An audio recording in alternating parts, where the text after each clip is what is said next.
अस्सलाम वालेकुम ब्रदर, क्या हाल है? ठीक हो? तबीयत ठीक है? मैं हूं आपका भाई खुर्शीद खान रोटी। तो आज मैं आया हूं जी मुल्तान सजंटा की ऑफिस में। मियां अनवर रशीद साहब, वैसे मैं तो इसमें ये कह रहा था भी खुद ही तारुफ करवा देंगे, चलें? ठीक है जी। और ये अपना तारुफ भी करवाते हैं, और पोलो के बारे में और क्वांटिस के बारे में कुछ डाउट था कि मैं पोलो नहीं करना चाहता, तो भाई ने कहा चलते हैं साहब के पास, तो उससे बात करते हैं। फिर मैंने कहा ये आप लोगों के साथ भी शेयर हो जाए। अस्सलाम वालेकुम सर। वालेकुम अस्सलाम। सर क्या हाल है? ठीक हो? तो वैसे ठीक है सर? बिल्कुल ठीक ठाक। अच्छा सर, अपना तारुफ करवा दें। जी जी, बहुत शुक्रिया जी। मेरा नाम अनवर रशीद है, मैं जोनल सेल्स मैनेजर हूँ मुल्तान में। जी जी। अभी आपसे बड़ी अच्छी डिस्कशन चल रही थी कॉटन के हवाले से। जी जी। मैं समझता हूँ कि कॉटन जो है ये पाकिस्तान में रीढ़ की हड्डी की हैसियत रखती है ज़राअत में जी, और मुल्की मईशत में इसका बहुत बड़ा अहम किरदार है। बिल्कुल। मैं समझता हूँ कि आप जैसे लोग अगर अपने ग्रोअर्स को साथ मिला के उसका मशवरा वगैरह सही तरीके से देते हैं तो इंशाअल्लाह इसका बेहतरीन आपको इम्पैक्ट अच्छा नजर आएगा। अच्छा सर, आगे आगे हम आ जाएंगे जी। अब मक्खी का जो प्रेशर है, हम तो यही समझते हैं कि हमारी जो काटन ख़राब होती है ये सफ़ेद मक्खी की वजह से होती है, और कोई मसला नहीं। बहुत शुक्रिया जी। ये आजकल वाकई मसला बहुत ज़्यादा है। हाँ जी। तो जैसे हम बात कर रहे हैं कि कपास की पैदावार को बेहतर करने के लिए सफ़ेद मक्खी की मैनेजमेंट जो है वो इंतहाई ज़रूरी है। इंतहाई ज़रूरी, ठीक बिल्कुल। है। तो इसमें सबसे पहला काम ये आपने करना है कि अपने ज़िम्मेदारों को, मैं भी अपने ज़िम्मेदारों को सबको यही मैसेज देना चाह रहा हूँ कि हर किसी की देखें कोई ना कोई हद होती है। हाँ जी। तो इसी तरह सफ़ेद मक्खी के भी, सफ़ेद मक्खी की भी मुआशी नुकसानदेह हद का हमें पता होना चाहिए। हाँ जी, बिल्कुल सही। सफ़ेद मक्खी जो है उसकी पांच सफ़ेद मक्खी जो है ना, पांच हाथ, वो उसकी मुआशी नुकसानदेह हद है। जी जी। सफ़ेद मक्खी हो, सफ़ेद मक्खी के बच्चे हों, अगर जी। दोनों का टोटल भी अगर 5 का है तो फिर 5 का मतलब हिंसा याद रखें। तो सफ़ेद मक्खी की मुआशी नुकसानदेह हद 5 फी पत्ता है। अगर हम अपने 5 एकड़ के ब्लॉक में से कम 20 पत्ते चेक करें, अगर उनकी एवरेज 5 की आती है तो हमारे ऊपर स्प्रे वाजिब हो जाता है।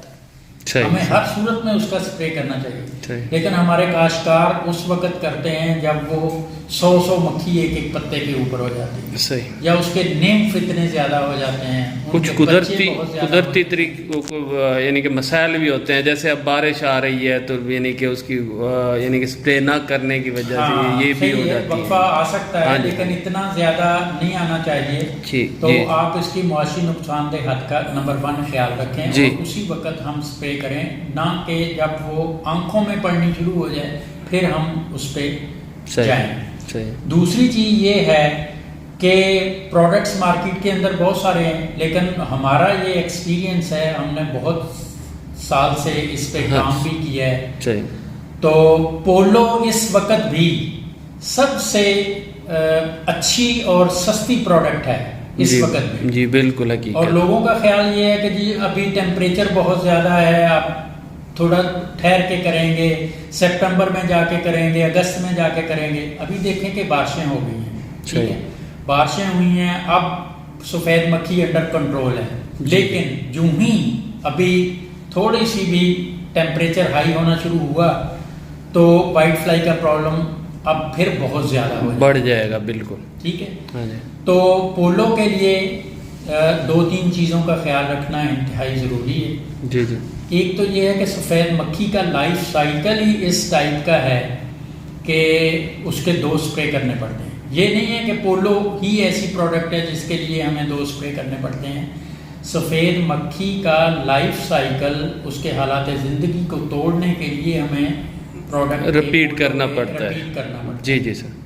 अगर आज हमने स्प्रे किया है जी जी, तो हमें 7वें दिन दोबारा स्प्रे करना होगा, और उसके बाद 14 दिन वो और 7 दिन ये। इंशाल्लाह आपको 21 दिन का वाइट फ्लाई के खिलाफ स्प्रे करने की ज़रूरत नहीं होगी।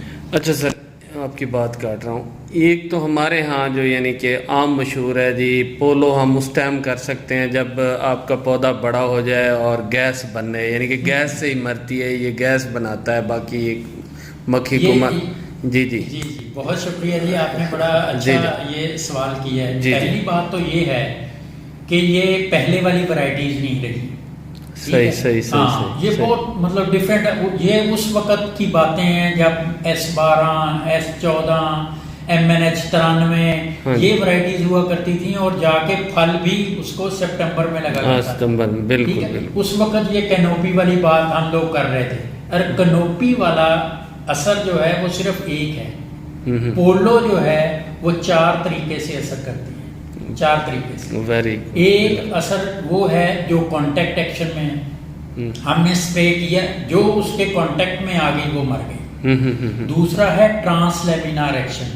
बहुत कम पाकिस्तान के अंदर प्रोडक्ट्स हैं जिनका ट्रांसलेमिनार एक्शन है। ट्रांसलेमिनार का मतलब ये है, यहाँ ये पत्ता है, इसके ऊपर हमने स्प्रे की, सफ़ेद मक्खी के बच्चे निम्फ जो हैं वो नीचे होते हैं। जब ट्रांसलेमिनार से मुराद ये है कि पोलो का असर नीचे तक जाएगा, सही, तो यहाँ से जो भी बच्चा उसका रस चूसेगा ये भी खत्म हो जाएगा। सही, ठीक है।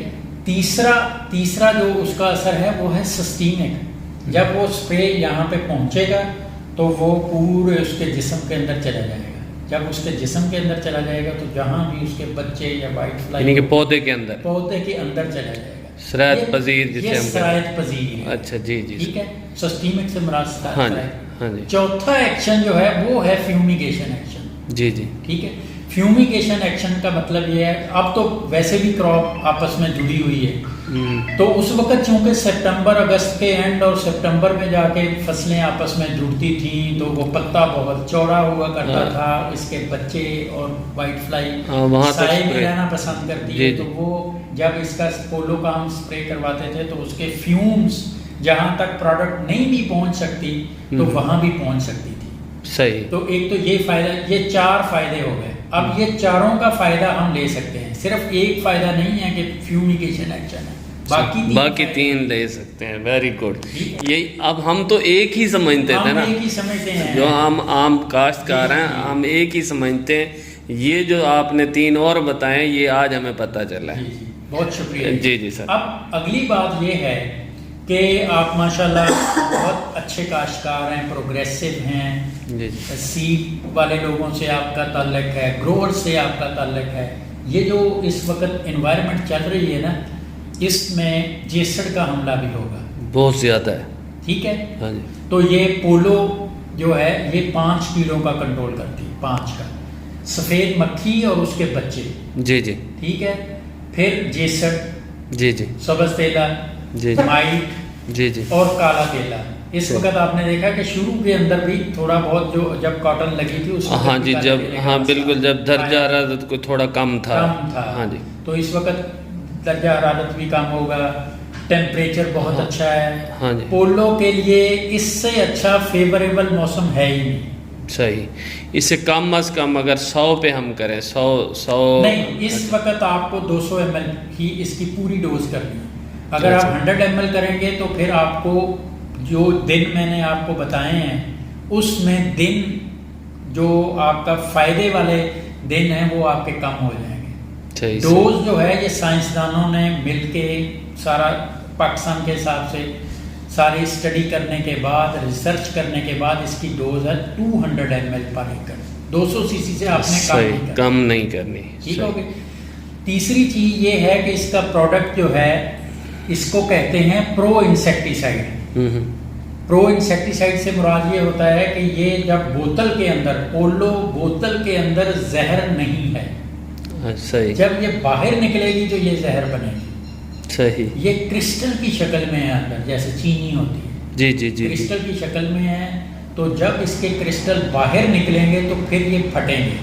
सही सही। जब ये फटेंगे तो फिर इसके वो फ्यूमिगेशन वाला एक्शन भी होगा और बाकी चीजें भी होंगी। सही सही। इसलिए जैसे न्यूट्रन होता है मिसाल, सही, एक फटा दूसरा तीसरा, सही सही। इसलिए हम कहते हैं कि पोलो का लीटर इस्तेमाल करने से पहले इसको अच्छे तरीके से आपने शेक करना है। फैलाना है अच्छे तरीके से। सही। जब ये लीटर पड़ा होगा, हो सकता है इसकी आधी प्रोडक्ट नीचे बैठी हुई हो और ऊपर आधा हिस्सा जो है वो अलग हो, यानी कि नेट मटेरियल हो, इसलिए आपने उसको अच्छी तरह से शेक करना है। सही सही सही। नंबर 4 ये है कि आपके इलाके के अंदर, आप जिला राइन के इलाके के हैं तो वहाँ पे लार्ज ग्रोवर हैं, तो वहाँ पे लोग ज़्यादा बोम से स्प्रे करते हैं। हम भी बोम से करते हैं। आप भी बोम से करते हैं, तो बोम के अंदर ही आपने दवाई नहीं उल्टानी।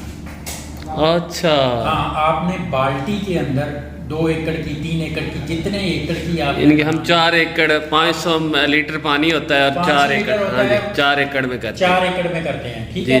तो आपने 200 सीसी पर एकड़ के हिसाब से किसी बाल्टी के अंदर दवाई डालनी है, उसमें थोड़ा पानी डालना है, उसको अच्छी तरह से हल करना है, फिर आधा टैंक पानी से भरना है, फिर आपने वो प्रोडक्ट उसके अंदर टैंक के अंदर डालना है, फिर बाकी पानी डाल के टैंक को आपने पूरा करना है। और कोशिश करें कि उसके अंदर एजिटेटर वगैरह भी हो, ठीक है। वो हिलता रहता है, वो हिलता रहे। वो हम प्रेशर जो है ना थोड़ा सा खोल देते हैं, तो उस प्रेशर की वजह से यानी कि पानी हिलता रहता है। अंदर होगा, मुकम्मल हम प्रेशर बंद करें तो पानी फिर खड़ा हो जाता है, यानी कि खड़ा हो के निकलता है। थोड़ा सा हम लूज कर दें तो फिर पानी घूमता रहता है।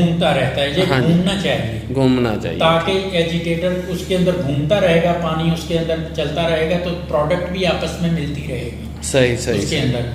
तो जैसे आपने बड़ी अच्छी बात की है कि 500 लीटर का टैंक है और हम 4 एकड़ पे करते हैं, तो हमारी भी रिकमेंडेशन यही है कि 120-125 लीटर पर एकड़ के हिसाब से पानी लगाया जाए। जो हमारे दूसरे ये लगाते हैं ना टैंकी वाले, हाँ, वो ज्यादा से ज्यादा 4 मशीनें लगाते हैं। हाँ जी, 25 लीटर की भी हो तो बड़ी मुश्किल से वो, हाँ, यानी कि 80-100 बस इतना बना, क्योंकि लीटर 1.5 लीटर 2 लीटर तो वैसे कम रखते हैं वो। हाँ, कोशिश करें कि 120 से 125 लीटर पानी जो है वो उसमें। अच्छा सर, बहुत अच्छी बातें हुई। और एक बात, ये अगर चीजें इंशाल्लाह करेंगे तो कोई, मैं समझता हूँ, डरने की जरूरत ही नहीं। अच्छा, एक और बात है, अब कहते हैं जी जहाँ पे पोलो होती है वहाँ पे स्ट्रेस आता है, तो स्ट्रेस को कैसे कंट्रोल करें? क्या वाकई आता है या हमारा कोई वहम है? बिल्कुल, मैं समझता हूँ कि आप लोगों का वहम भी है। और एक चीज मैं तमाम प्रोडक्ट्स के लिए बात कर रहा हूँ, पोलो के लिए नहीं कर रहा। कभी भी जब क्रॉप अंडर स्ट्रेस हो, मिसाल के तौर पे कुछ लोगों का ख्याल ये होता है कि जी 15 दिन हो गए हम पानी लगन वाला, तो पहले पानी नहीं लगाएंगे, पहले वो स्प्रे करेंगे, स्प्रे करने तो बाद वो पानी लगाएंगे। मैं ये समझदा है कि कोई भी फसल होवे उन्होंने अंडर स्ट्रेस पेस्टिसाइड का स्प्रे करना ही नहीं चाहिए। तो साडा तो है भी काश्तकारां दा इस तरह दा, ਅਸੀਂ स्प्रे करांगे उसके बाद राती वारी होएगी फिर पानी लावांगे। नहीं, मेरा ख्याल है कि इसनों थोड़ा जिहा तुसी अगर चेंज करो ना, अच्छा, तो अगर फसल अंडर स्ट्रेस नहीं होनी चाहिए। सही सही। जिस वक्त आप उसका स्प्रे करेंगे तो इंशाल्लाह कोई इम्पैक्ट है ही नहीं पोलो का, यानी कि कोई स्ट्रेस नहीं है। जैसे अब मैं एक आपको और बात बताऊं, मेरे यानी कि मेरे जो व्यूअर्स हैं वो भी सुन रहे हैं। मैंने अब किया था बायर का कॉरिडोर, पहले मैंने फ्लोरिका बेड किया है, उसमें क्या किया है उन्होंने कहा जी इसमें आप पैरी मिलाएं, कॉलोनी बनी हुई है। वैसे भी उसने से पूछा जी अंडे बच्चों का काम तो वो कर जाता है, लेकिन वो भी उन्होंने कहा जी डबल हो जाएगी। तो फिर जब मैंने पैरी का रेट पूछा तो पैरी महंगी पड़ रही थी, तो मैंने मेवेंटो ले ली, मेवेंटो और फ्लोरिका बेड किया, तो मुझे अच्छा कोई रिजल्ट ना मिला। वैसे ये भी हो सकता है कि प्रेशर भी इतना ज़्यादा था। सही बात। तो उसके बाद बारिश भी आ गई। उसके बाद जी मैंने कॉरिडोर और असीटा मैपरेट लिया, क्योंकि मेरे अंडे बच्चों वाले 2 स्प्रे हुए पड़े थे, फ्लोनिका मेड भी और वो भी क्या कहते हैं मोवेंटो भी, और मैंने असीटा और कॉरिडोर किया, क्योंकि मेरा जो वो क्या था सब्ज तेला था वो भी नहीं मरा था और थ्रिप्स बहुत ज़्यादा हो गई थी। तो मैंने ये 2 स्प्रे लिए और मुझे किसी दोस्त ने बताया कि आप स्वात एग्रो वालों के पास कोई एल है, ईट सेट के नाम से था, ईट सेट, वो ले लो, स्ट्रेस भी नहीं आएगा, और अगर 2 घंटे के बाद 4 घंटे के बाद बारिश भी आ गई तो वो आपका स्प्रे ज़ाया नहीं होएगा, ज़ाया नहीं होगा, मुकम्मल रिज़ल्ट देगा। ये वैसे मैं आपको शेयर कर रहा हूँ ये बात, फिर मैं आपसे ये पूछूंगा मे बी आपके पास भी वो एल हो, तो मैंने वो लिया। 4 एकड़ में मैंने वो एल इस्तेमाल ना किया, बाकी जितना फील्ड था सारे में किया।